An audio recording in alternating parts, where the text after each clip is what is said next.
They made the playoffs last year with the least amount of points of any playoff team, but playoffs are playoffs, man. Montreal Canadiens impressed a lot of people. Steve, in his preview last year, which really pissed a lot of people off, strangely, said, hey, Montreal needs to take a step forward, and they took a giant leap. 91 points for the Montreal Canadiens. Nobody could have predicted it, and BetMGM is saying the over-under is 91.5.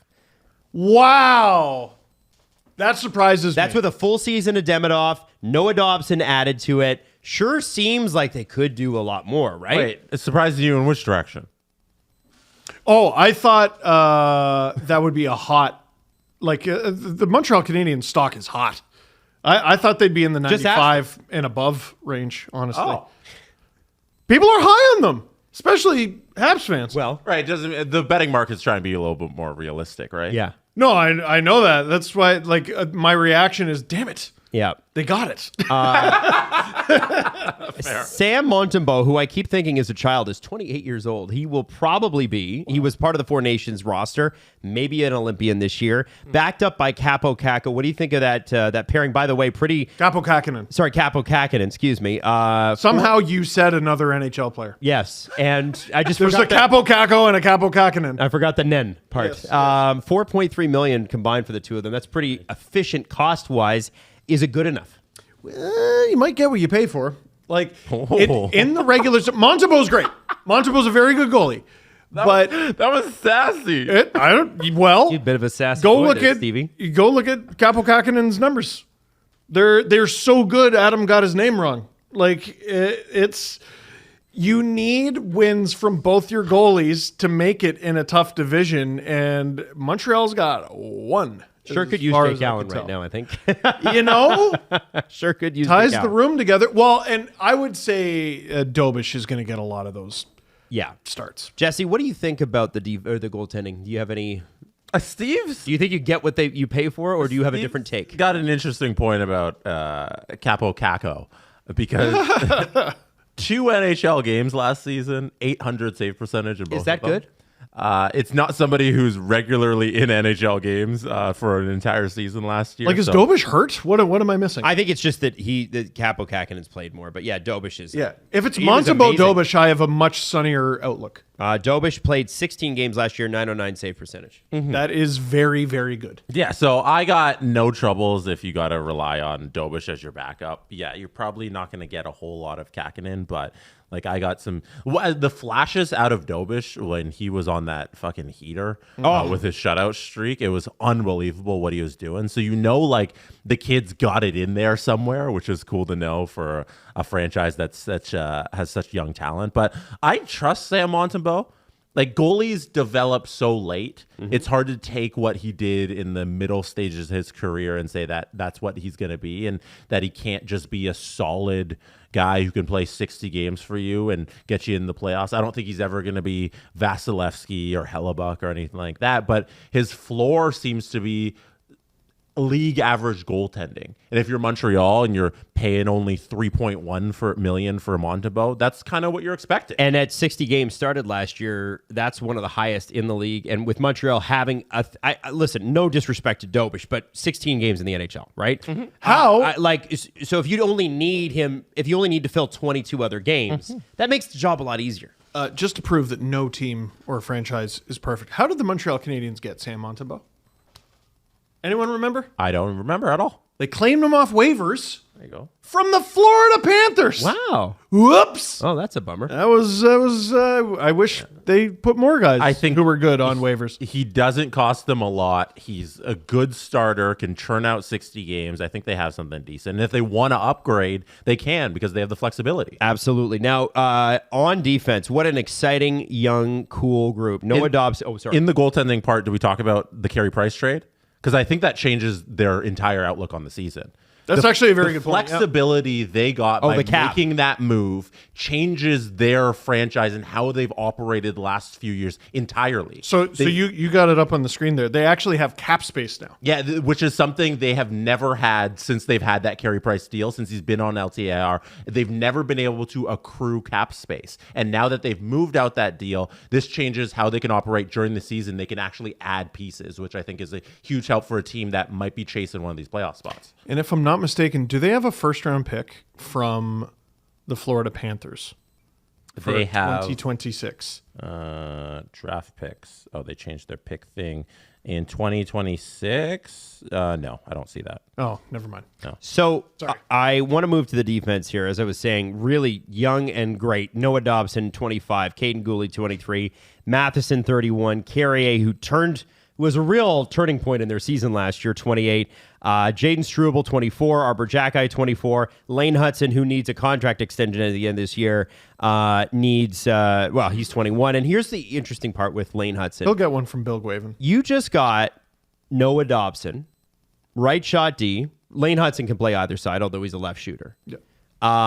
You just got Noah Dobson, power play guy from the Islanders, and paid him $9.5 million till 2033. You already have Mike Matheson.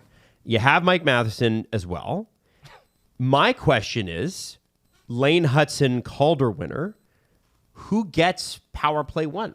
So that's the reason I brought up Matheson, because he's had a lot of success there. I almost wonder if there's a trade there. Because with Matheson? Yeah, you have 3 defensemen who can really sling the thing. And yeah, I think it's very funny that we were talking about who's going to be on Montreal's first power play unit and versus second power play unit. You're like, the first power play unit's going to get all the time. And then it was the Demidov-Laine connection that just lit the Leafs up in a preseason game.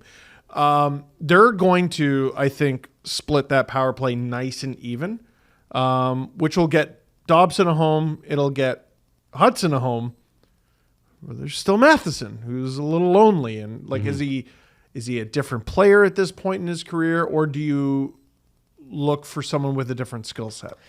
Well, they could use a second-line center. Patrick Laine, Nick Suzuki, Cole Caulfield, Juraj Slavkovsky, Brendan Gallagher, Josh Anderson, Kirby Dach, Alex Newhook, Jake Evans, Ivan Demidov.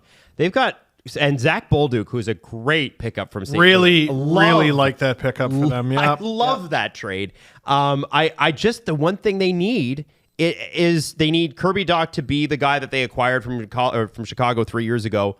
Or if he's not, and I tend to believe he's not, you need to try to move from one of your strengths. And they already did with Logan Mailloux bringing in Zach Bolduc. Well, look at what we just talked about with that group. They didn't need Mailloux at all.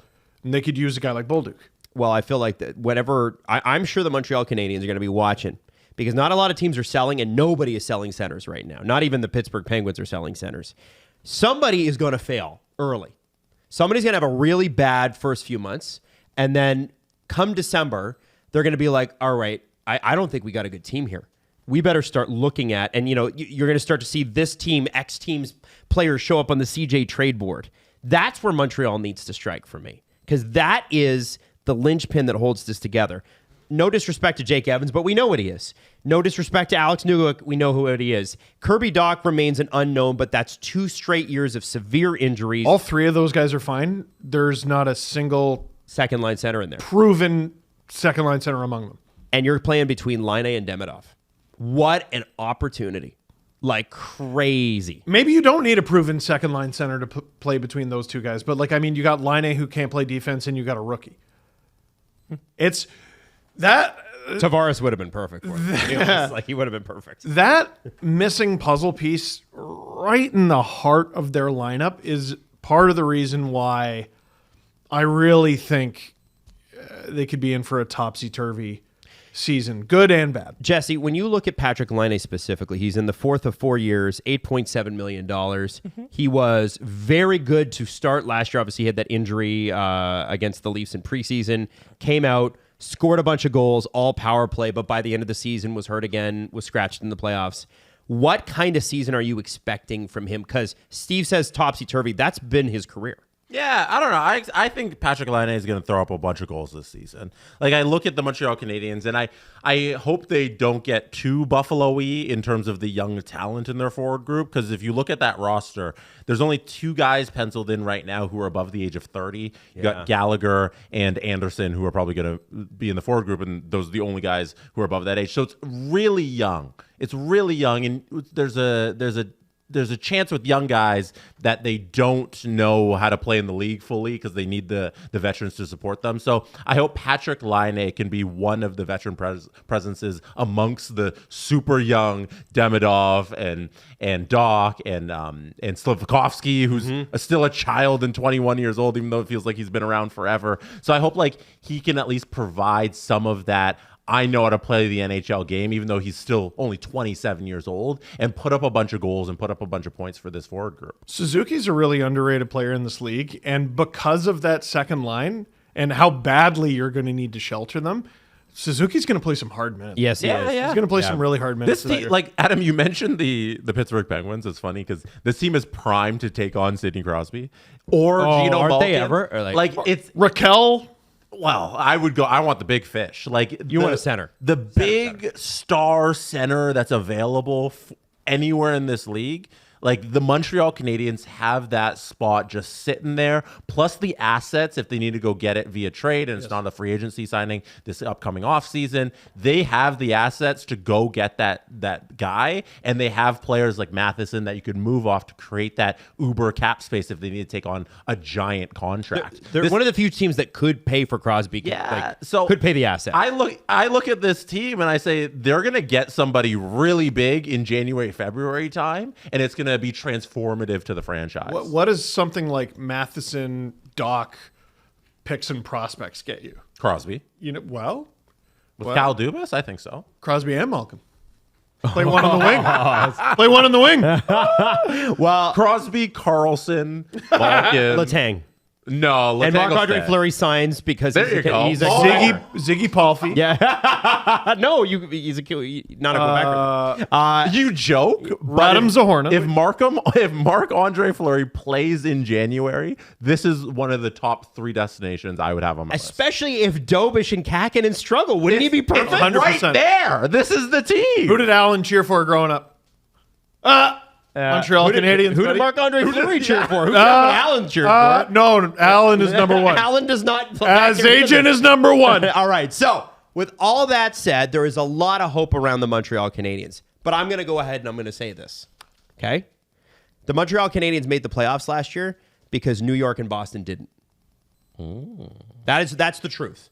That is the truth. It's the hard truth. They deserved it. They earned it. New York and Boston didn't. But let's be honest, if New York and Boston had had normal seasons last year, Montreal would not have been in.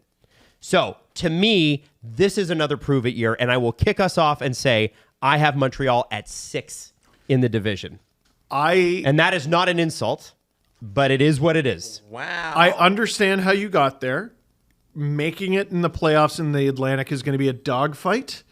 And on the other side of that dogfight, I see Montreal with a big, fat, juicy bone, 4. Ooh, all right, all right. I also have them 4th in the division. Okay, well, we'll see what happens. I can't wait to be so incorrect and Montreal Canadiens fans to stuff it down my throat all season. I'm happy to take it. You said they're going to be bad, so I think they'll take it easy on you. No.